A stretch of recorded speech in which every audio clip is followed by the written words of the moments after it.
This is The Discourse with Dr. Ken.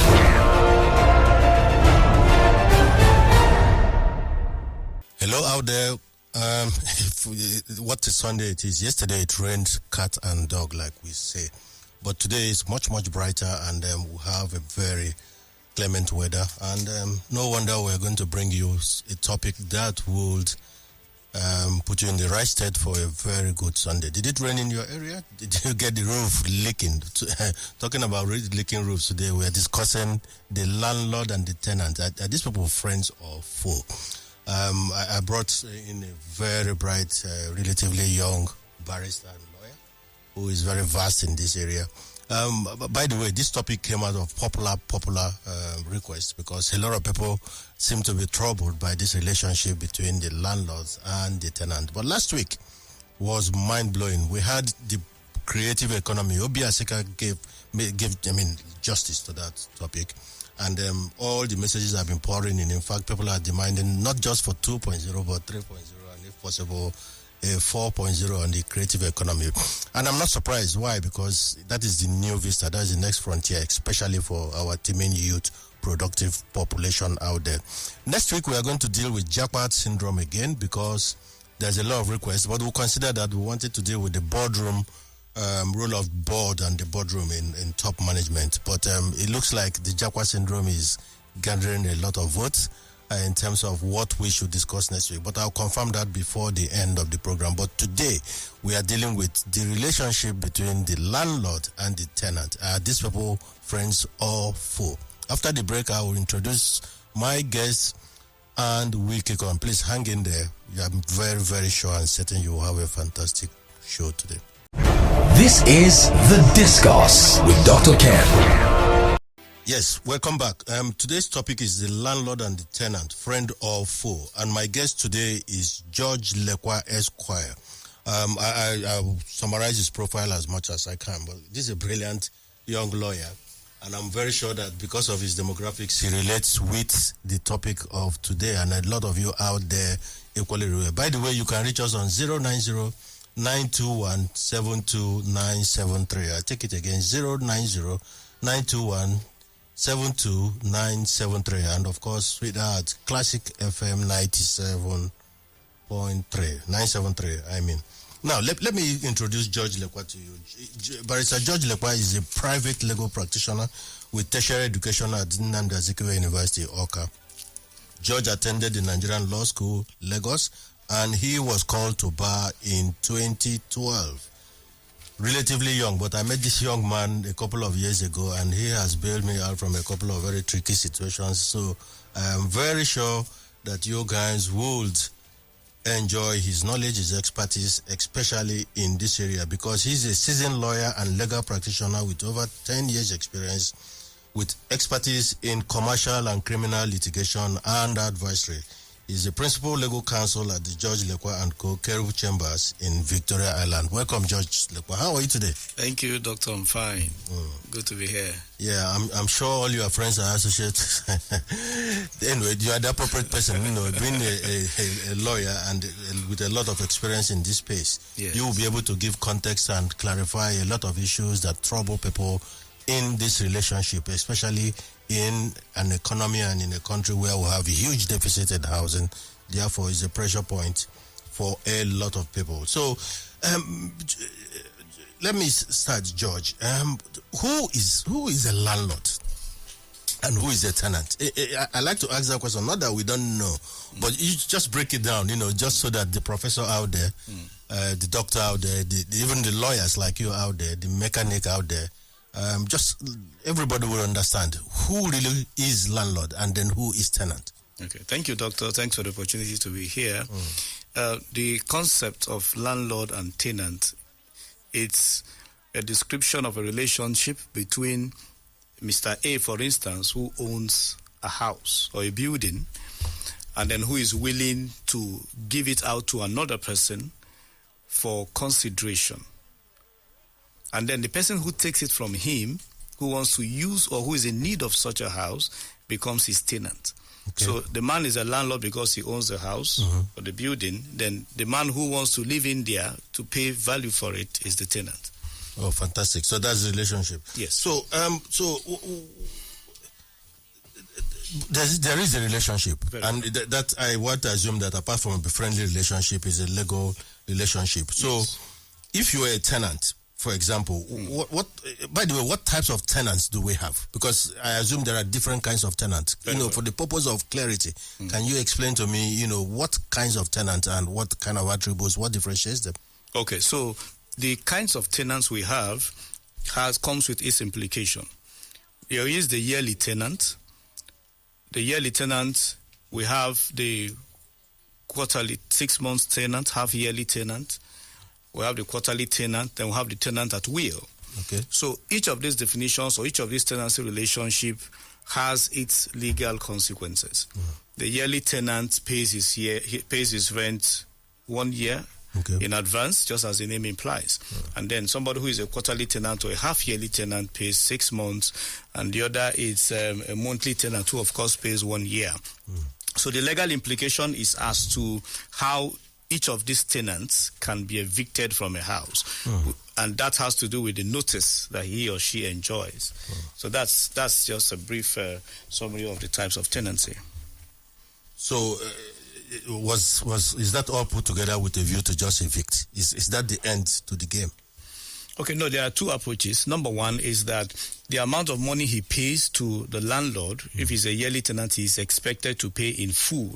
For instance, a house, the rental value being 1 million naira, he needs to go source for this money, especially in this economy. He sources this 1 million naira, he pays it in full. So for the next 1 year, nobody moves him around trying to recover rent from him. It also has an implication because you can't take him out except you give him the statutory 6 months notice. Oh, 6 months? 6 months notice for a yearly tenant. Yes.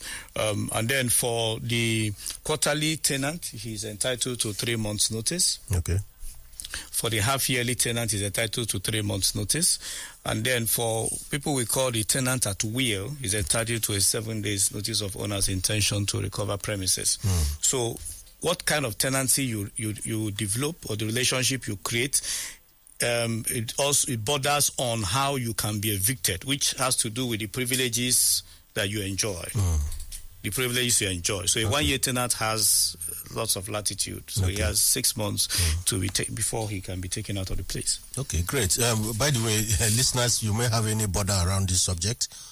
If you've been affected in any way, both positive and negative, you can reach us on 09092172973. 09092172973. So it presupposes, from what I hear from you, George, that there should be an agreement in all cases. Very well. So what if this agreement is what so called? What is it called? Is it tenancy agreement, like I hear? Yes, so there is a tenancy agreement. A tenancy relationship is like any other contract anybody gets into. So where you have a relationship, a contractual relationship with a person, it's expected that it is reduced into writing, so to speak. But some agreements, as we know, in normal course of business, are oral.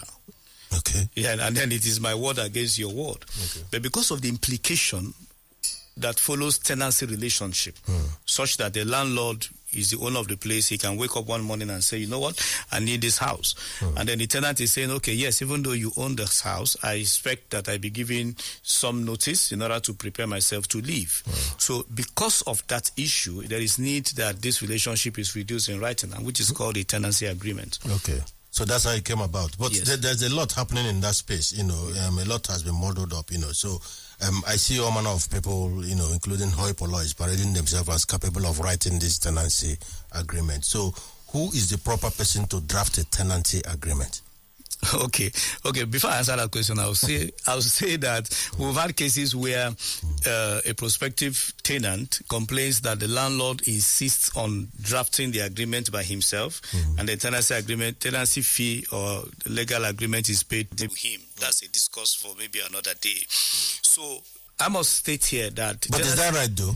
That is very wrong. Okay. You see greedy landlords who want to gather as much money as they can. Then they take away the lawyer who should do a proper tenancy agreement. It should be done by a lawyer. It is advisedly to be done by a lawyer, because there are some things you find in a document, and then a layman glosses over it and he feels everything is fine.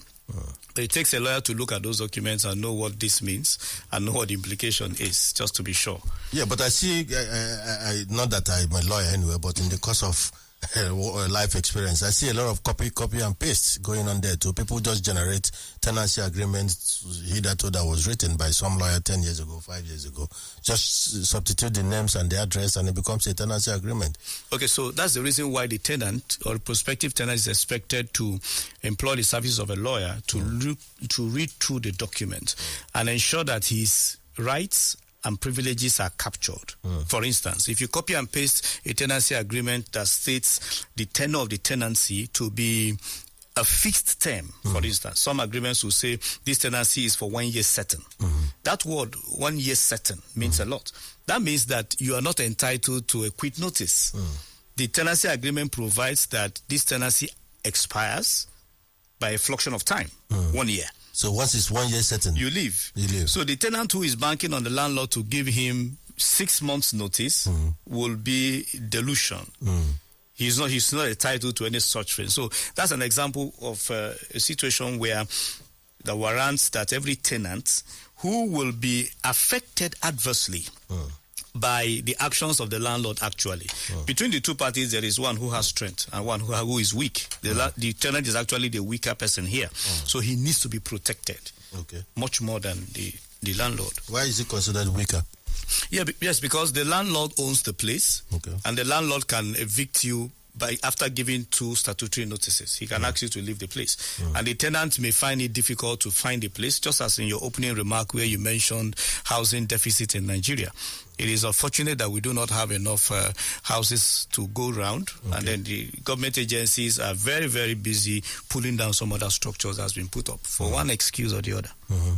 But these agreements, couldn't they be just, listen, we're in a society, I understand the dynamics of the kind of society we live in, but couldn't they just be gentleman's agreement? Must we all the time just go into agreements, tenancy agreements that most times are not even adhered to or obeyed? Yes, I tell you for free that when you're about to start a contractual relationship, whether tenancy or anyone, you discover that it's actually a gentleman agreement. Mr. A needs what Mr. B has. Mr. B has what Mr. A needs. So they would, on the basis of their personal interest, gloss over anything, make bogus promises, and say a lot of things that they expect that they are going to do. But when the chips are down, and those needs have been met, either with the money paid to the landlord or the tenant who has been out there, doesn't have a house, he has found somewhere to stay, then you see that these obligations may not be met.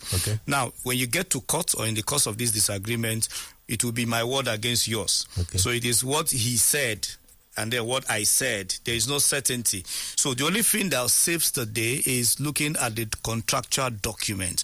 Parties are bound by the agreement. The law is very strict on that. Parties are bound by parties' agreement. The court will not look beyond what the parties have agreed to adjudicate on the matter. So it is it is advised that you have a tenancy agreement reduced in writing and signed by parties. Okay, very good. By the way, there have been a couple of messages. Please, when you send the messages, could you please add your name and, if it is possible, where you are sending them from, just so that I can relate with it better. I'll get back to the messages, George Lekwa. Okay. Maybe for the benefit of those who are just joining us, I read George Lekwa's profile again. He is a private legal practitioner with tertiary education. In law, George attended the Nigerian Law School and called to bar in 2012. He's a seasoned lawyer and a legal practitioner with over 10 years' experience. George Lekwa has expertise in commercial and criminal litigation and advisory. Now, this agreement you talk about, George, there's obligation in there both for the landlord and the tenant. I want to believe that those agreements are stated very clearly in this agreement. So, what are the respective obligations and responsibilities, if you can outline for me, that for the landlord and that for the tenant? Okay, so number one is that the landlord has a right to receive rent, which is the basis of the relationship in the first place, except where the tenant is a tenant at will. What you use that word. I'm sure a lot of people would like to understand. Can you please dwell for a minute on tenant at will? What does it mean? Okay, so a tenant at will is actually a tenant at the will of the landlord. Yeah, but every other tenant is at the will of the landlord, isn't Okay, it? so this particular tenant doesn't pay rent. Oh, it doesn't pay rent? It doesn't pay rent. How? There are such cases? Yeah, there are such cases. You know where you have an uncompleted building, a site that is ongoing, Okay. and then you have people live there probably because the landlord is unable to finish the project for one reason or the other. So the landlord allows the presence of some individuals to stay there just to show presence and ward off intruders and trespassers. Take care of the place. So you're a tenant that will, he's just there. Sometimes he may not even be with the consent of the landlord. He just stays there. So whenever the landlord comes to take possession, then you're a tenant at will. Of course, you're not entitled to 6 months or 3 months notice, and also it could be immediate. You could be, you will actually give notice to them to vacate the premises before approaching the court. So the landlord has a right to receive or collect rent.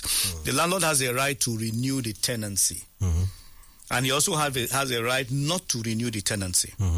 So that if before the expiration of the tenancy agreement or tenure of this relationship, the landlord can give notice to say, you know what, I would like to use this premises for whatever it takes, for personal reasons. He wants to use it. So he has the right not to renew the tenancy, especially where the agreement reserves his right of renewal. He can decide not to renew. And also where, as I mentioned earlier, where the tenancy is for a fixed term. He can choose not to renew the tenancy. So the landlord also has a right to issue quit notice.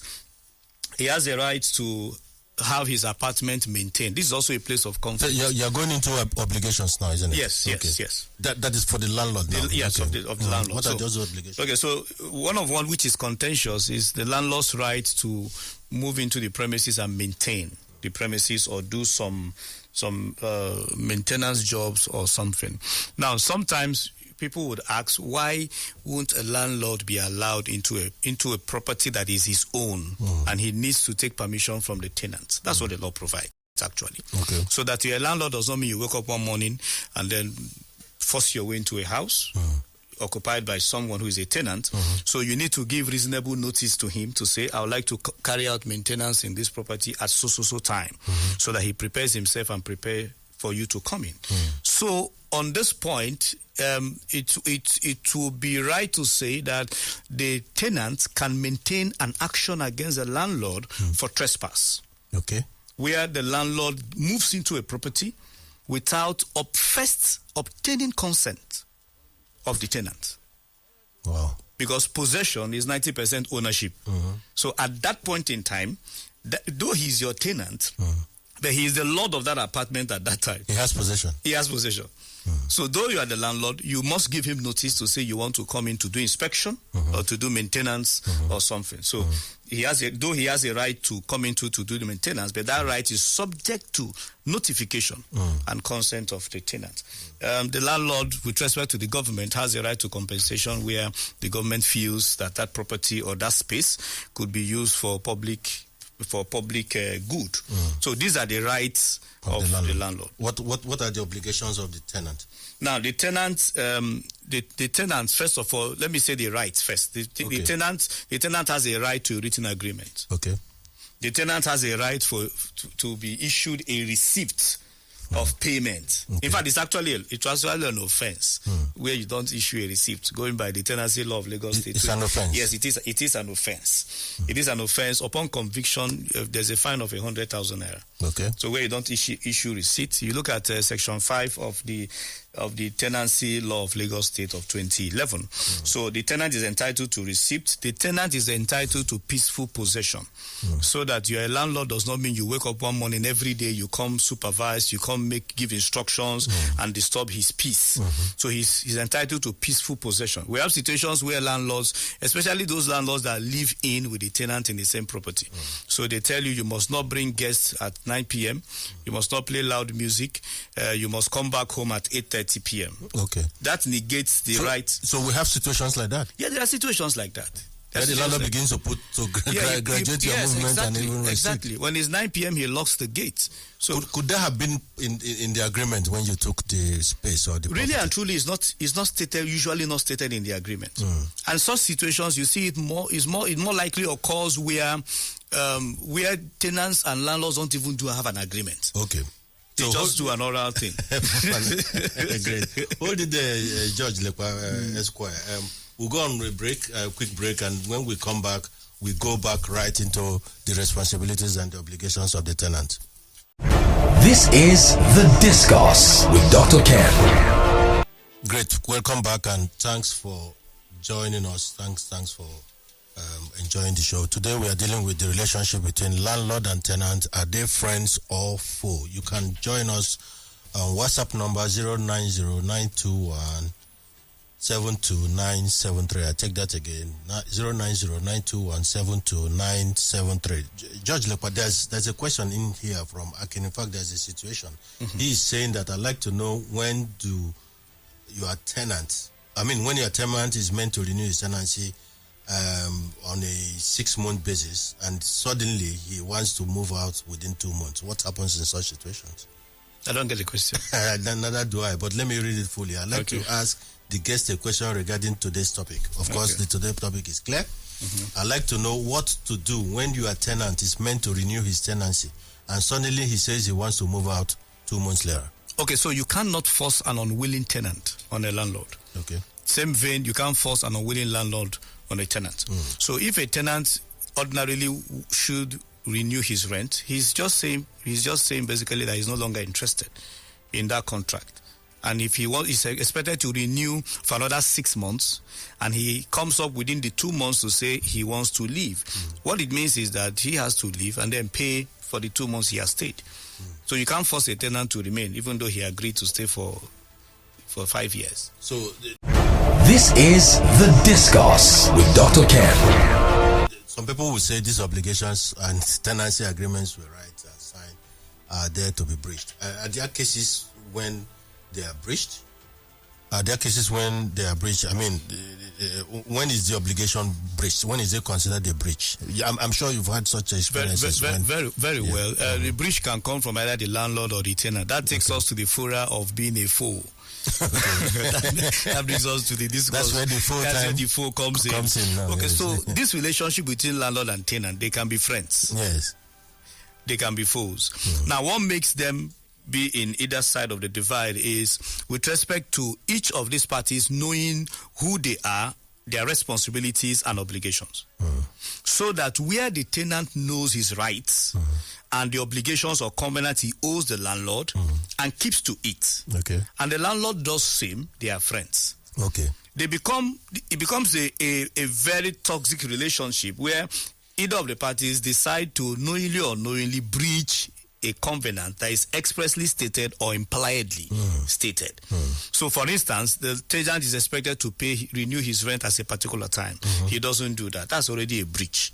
The landlord can, on the basis of that breach of covenant to pay rent as at when due, commence an action to recover premises.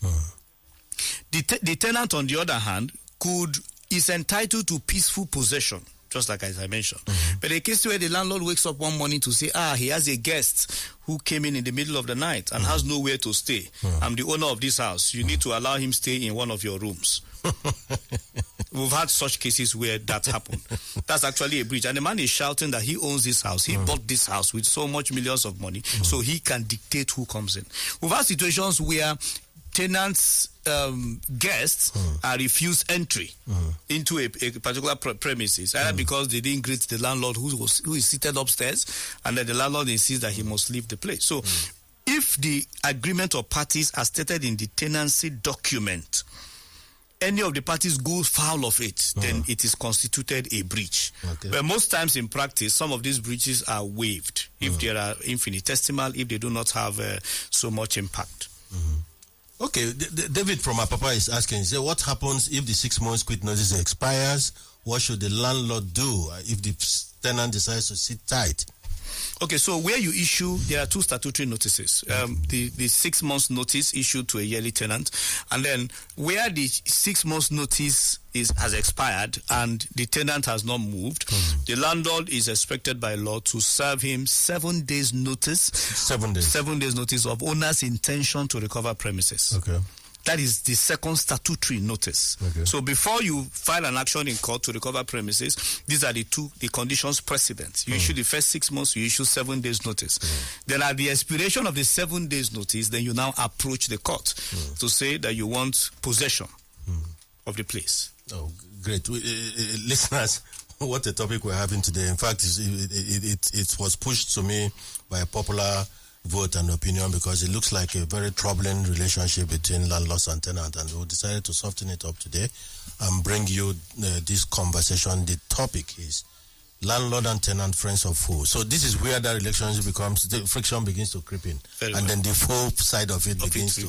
Yes. Now, I hear things like 10% legal fee, 5% agency fee. Yes. I think this is troubling to a lot of people, like you can see from the messages I'm seeing on screen. Okay. Is the 10% legal fee and or agency fee justiciable, like you guys say in law? And why is it 10%?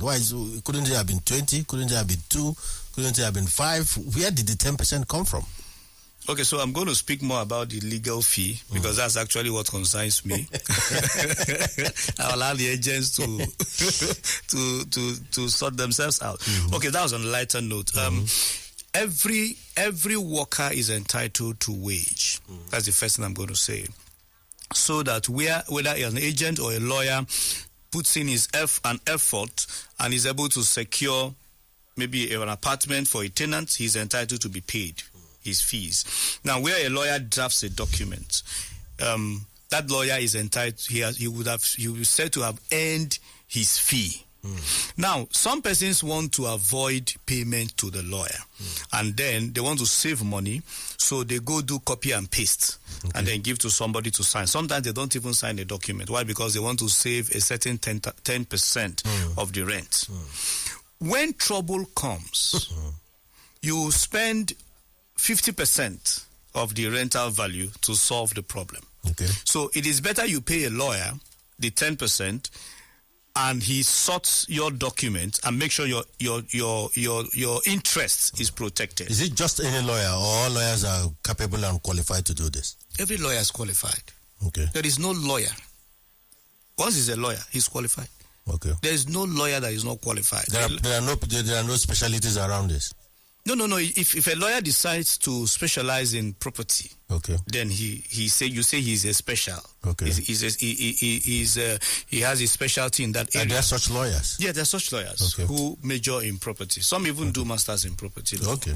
In property law, yeah. So, but every lawyer is qualified to draft an agreement. There's nothing special about tenancy agreement. It's like, in fact, it is one of the simplest agreements you can draft. Okay. There are some big agreements where you have, for instance, mergers and acquisitions, big companies, and all of that in company law that are vast and technical. So this one is probably the simplest of them all. This should be one of the simplest of them all. Is that why people think that it's as simple as that? They just draft in something and that's why they land in trouble. That's why they get into muddy waters. That's why they create issues for themselves. Because when you think this agreement is simple, just as I gave you an instance, and then you copy and paste a document that says this tenancy is for 1 year certain. And then at 1 year certain, the landlord decides to issue 7 days notice or goes to court to recover premises. You are shouting that he's supposed to give you 6 months notice. Meanwhile, you're not entitled to that notice, because the agreement states certain it must be for 1 year. So if that relationship must be renewed, then it's as if you're starting afresh. So the issue is always, must it be a 10%? Just as you asked, must it be a 10%? And my answer would be that it is subject to the agreement of parties. There is no statute, there is no law that says it must be 10%, it must be 5%.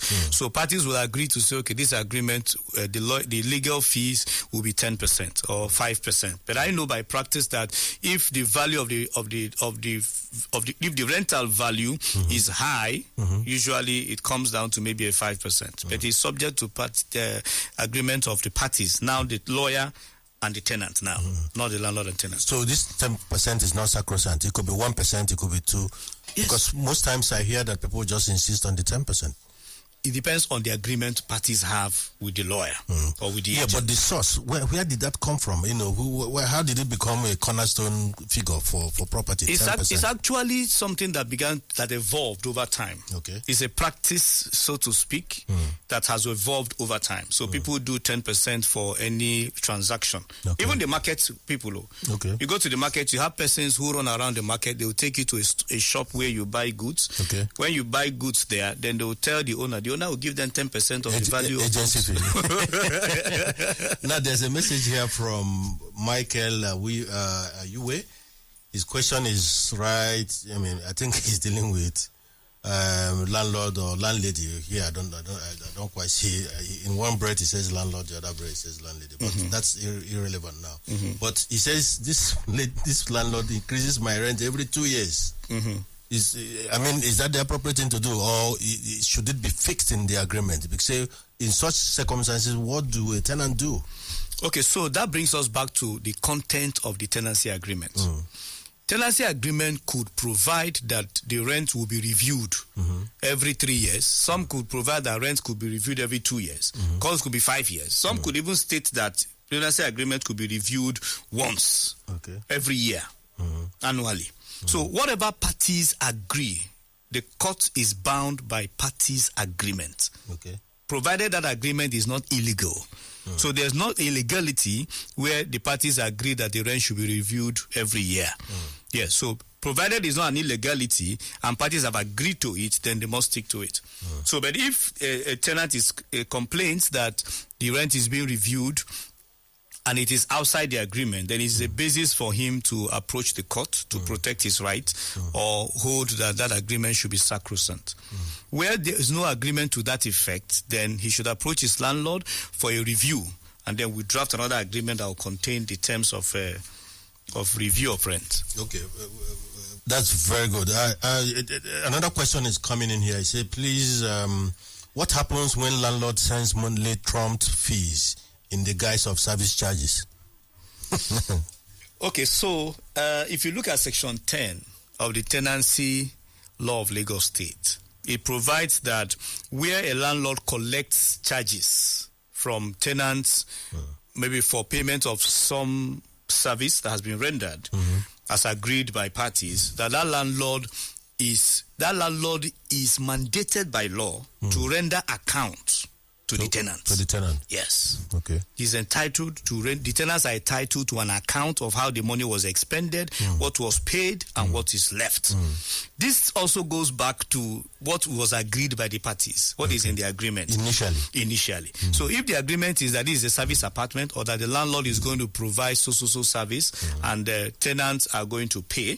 For instance, you have 5 tenants in the compound, then what the landlord would do, or his manager through his agent or himself directly, would be to apportion the amount, share it amongst the tenants, collect and pay. But the law provides that he must render an account. Yeah, but we have situations where there are monthly NEPA bill of tenants not reflected on the tenant's apartment, for example, only.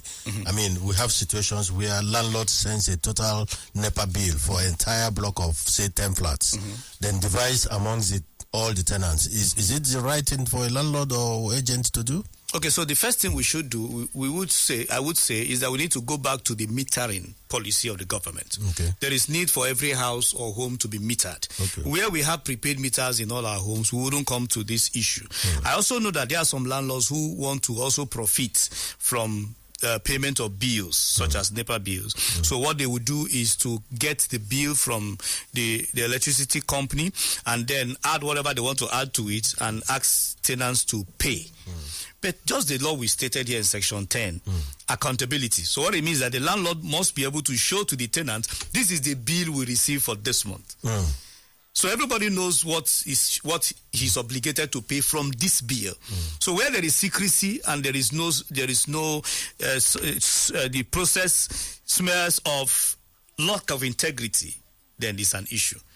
The law is very, very, very, very on point on that, and it says that the landlord must give account. There's a troubling message here. I like to leave it anonymous because it's an ongoing saga. Talking about friends or foe. Say my caretaker wants me out of a property after just 1 year and after fixing the property with about 1 million naira. Now he said my tenancy is a year certain kind of agreement, but I have never signed the agreement, so I have been living in the house without an agreement. What do I do? Okay, so the tenant, the property is for 1 year certain. That is self-explanatory. Yeah. What it means is that your tenancy expires after 1 year. The landlord is at liberty to renew or start another relationship with you. Let's establish that. 1 year certain, that tenancy has expired. Where a tenant makes improvements on a property, expends money in improving a property, it is expected, one, that tenant would have notified the landlord. By intention to do that? Yes. No, first of all, you will notify the landlord that there are issues with this property. Okay. And then notify the landlord of your intention to fix the issues. Okay. And it has to be in writing. So where you fix the issues and the relationship continues beyond 1 year, it's expected that it will be acknowledged, taken into contemplation while paying your rent for the next year. Because obviously landlords, I've never seen a landlord that refunds money. They are very rare. Maybe they are not in Lagos. I do. Okay, you do. Dr. Ken does. Dr. Ken does. Okay, so where the tenancy is for 1 year certain, and this guy has done improvements. All he needs to do, if he has satisfied the first leg, it will be to write to the landlord, stating the issues in the house, referencing his notification, prior notification before expending the money, and then request for a refund. He's actually entitled to a refund.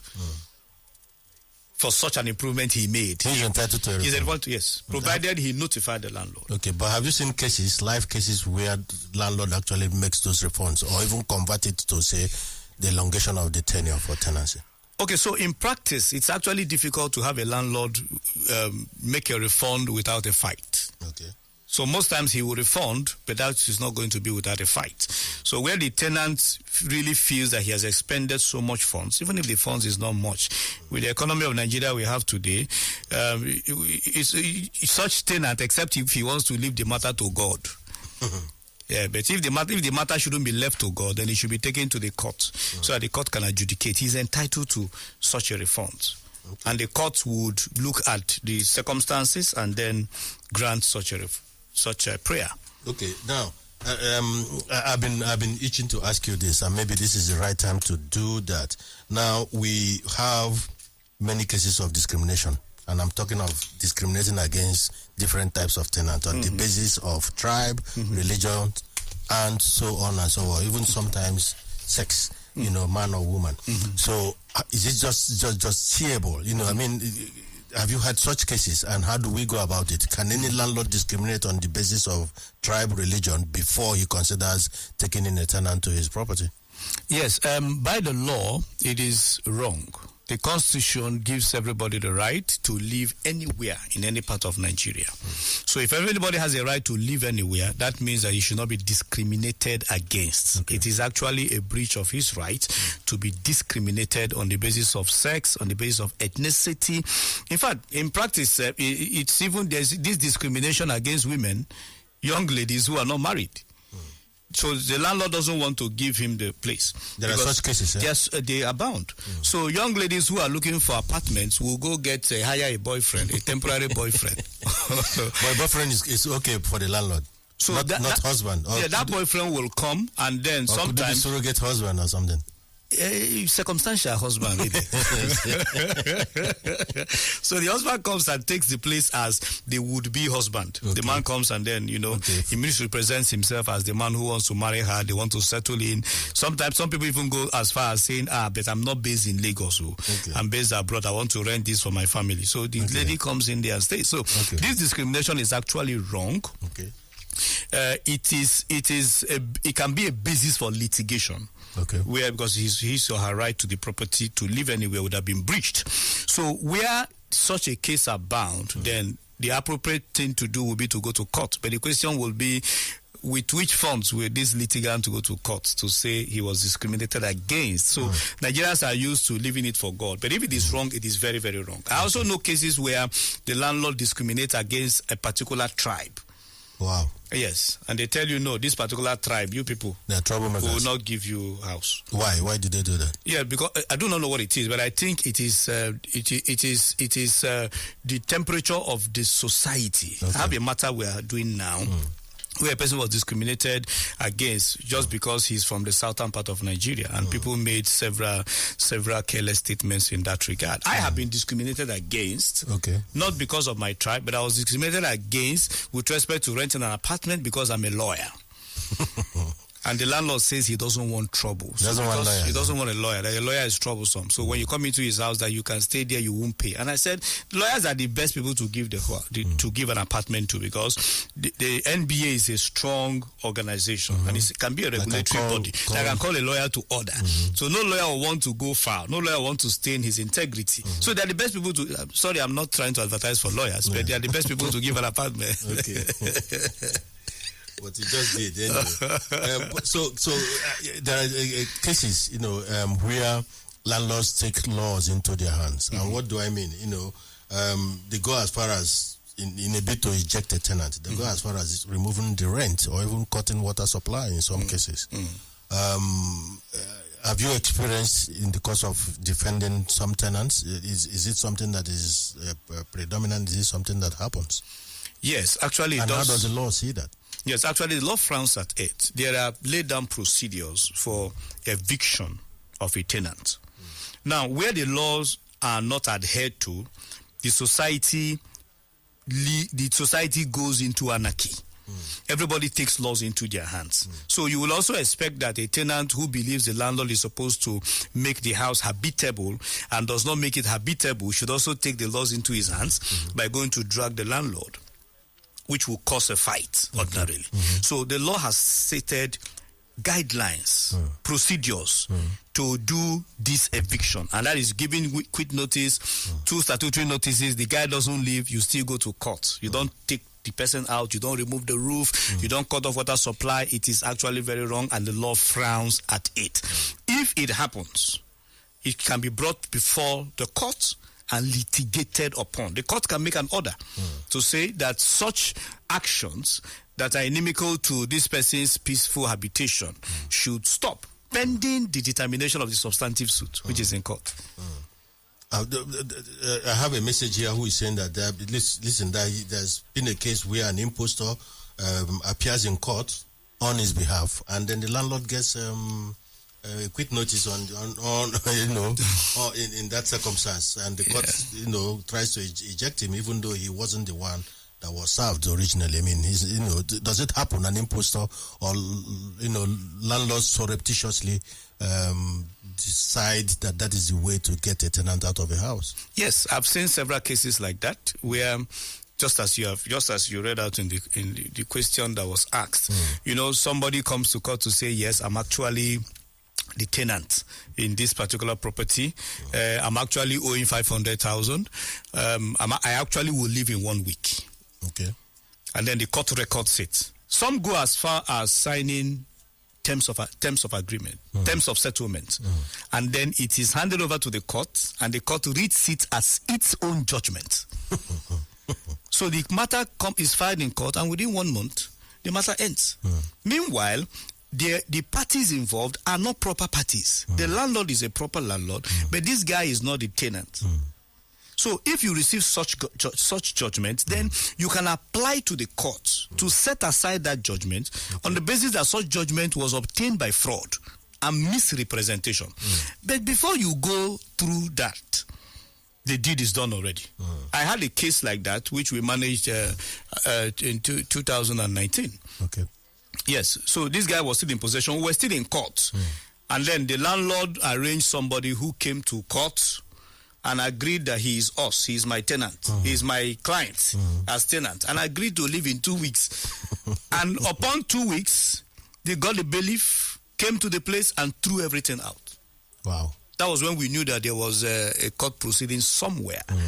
and somebody misrepresented. Though we are handling that. So it happens. So it means that you need to be vigilant. Once you know you're having issues with your landlord, you need to be vigilant, follow it up, and landlords are cautioned not to take laws into their hands. Okay. So, but this is going to court. Now, aside the court, what are the other options of resolution of conflict when they arise? Because it doesn't have to end up in court all the time, does it? Yes, it does have to end up in court. I believe that every lawyer should have the interests of parties at heart first, and not the pecuniary gains that you will make if a matter goes to court.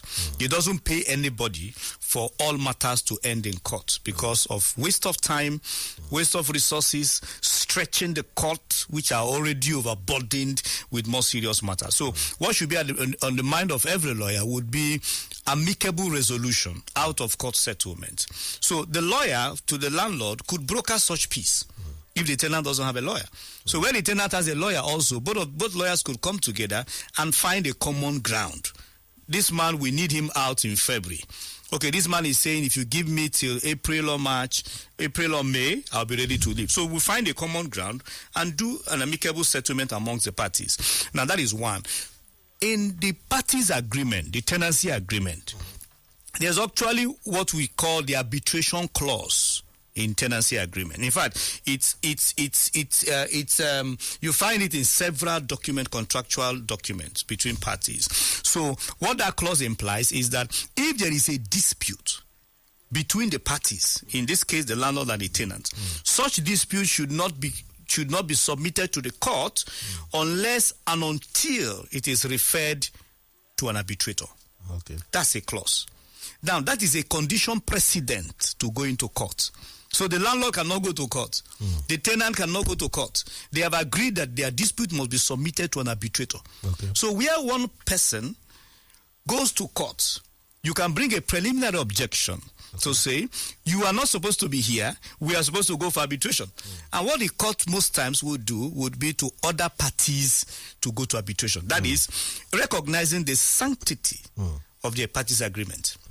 So amicable resolution, mediation, arbitration, conciliation, these are things that could be done in the interim before going to court. Where it is not settled at that point, then the arbitral award is given. Then whoever is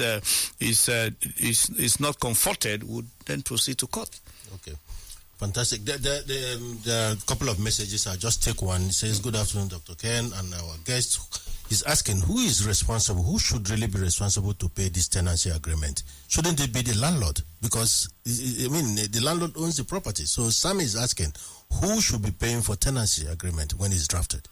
Okay, so because the interest of the tenant is more at stake, the tenant should be more inclined in ensuring that a tenancy agreement is drafted which protects his rights and obligations.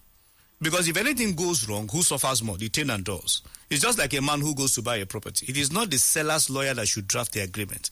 It is the buyer's lawyer. Because the buyer will be at more risk if anything go wrong with the transaction. He would have parted with money. Now, the interests, the welfare, the safety, the comfort of the tenants is at stake here. So the tenancy agreement is done between the landlord and the tenant. And in practice, the tenant bears responsibility for that. But then the landlord brings his lawyer to draft it, and then the tenant pays. That's the irony.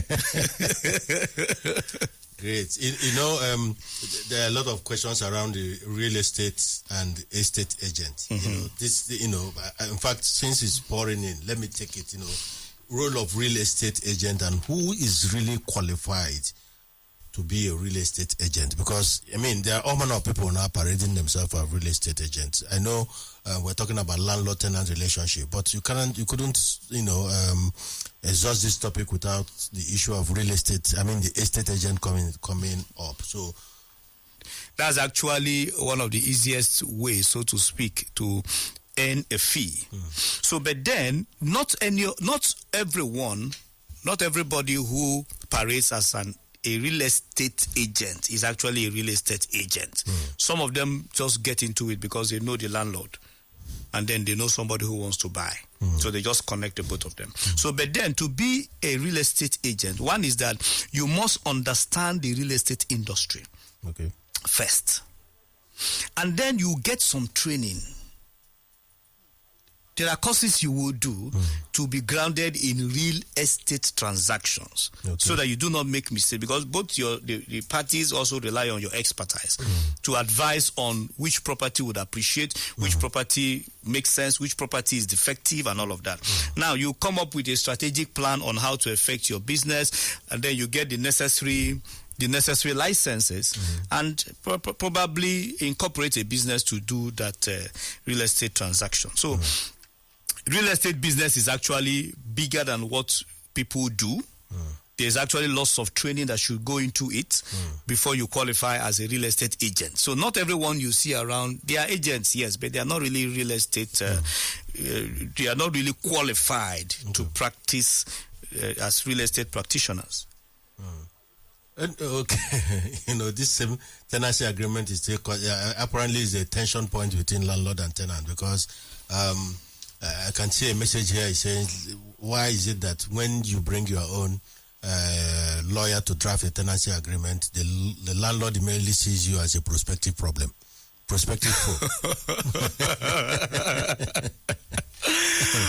Okay. So there is this notion in our mind, even aside landlord and tenants, there's this notion in our mind that when your phone rings and you pick the call, and the other person on the other phone says, "I'm a lawyer," immediately the antenna goes up. Yes, immediately, yes, because it's as if there is problem actually. So I've had situations where I called somebody to help resolve a matter.